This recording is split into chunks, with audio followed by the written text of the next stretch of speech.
So last Saturday, I left Minnesota. And when I left Minnesota, there was a little bit of snow, but minus 15 temperatures.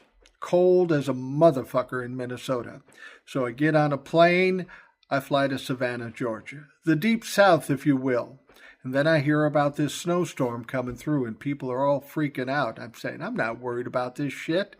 This happens all the time in Minnesota. This is nothing new to me, but it's new for everybody else. So last night we got down to about 25 degrees. And as I'm looking out there now, and as I slog through to come down to this clubhouse, there's about 2 inches of snow. That's a fucking Tuesday in Minnesota, but people around here are a little freaked out. They don't normally see the snow. Now, to get in my car and drive through this snow is no big deal. I do it every day when I live in Minnesota. But my biggest concern isn't me. My biggest concern is a bunch of people who have never driven in snow or very rarely driven in snow and what they're going to do. What's going to be shut down? There wasn't that much snow here, but for Savannah, it's a shitload. So here I sit in my condo or in the clubhouse down by the pool, which we're not using today, by the way. Just talking about politics and doing all these things. And I thought I'd take this moment to remind folks, we don't know what's going on with TikTok. We don't know how this is all going to play out. I will be here as long as I can. But if you want to find these videos, if you can't find them on TikTok, I want to encourage you to check out YouTube, Substack, or Blue Sky. All the same videos you see here are there.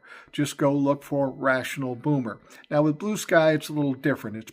It's Rational Boomer 416, which is my birthday. And the reason I had to do that is because we already have fucking imposters on Blue Sky.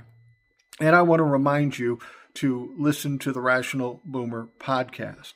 You can get that podcast every day on Spotify, the audio version, or the video version on YouTube.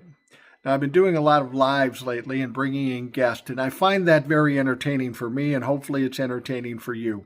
I do the regular podcast. I do the live podcast. We try to mix it up a bit. We have a lot of guests. We read a lot of emails. It's not all about Mike when it comes to the Rational Boomer podcast. All of you that listen are as much part of that podcast as anything or anybody. It's important we're all talking. We're all together. This is pulling together people of a like mind. That's what we do here with the Rational Boomer. We think that it's going to give us more power, a louder voice, and that's something we certainly need at this stage of the game.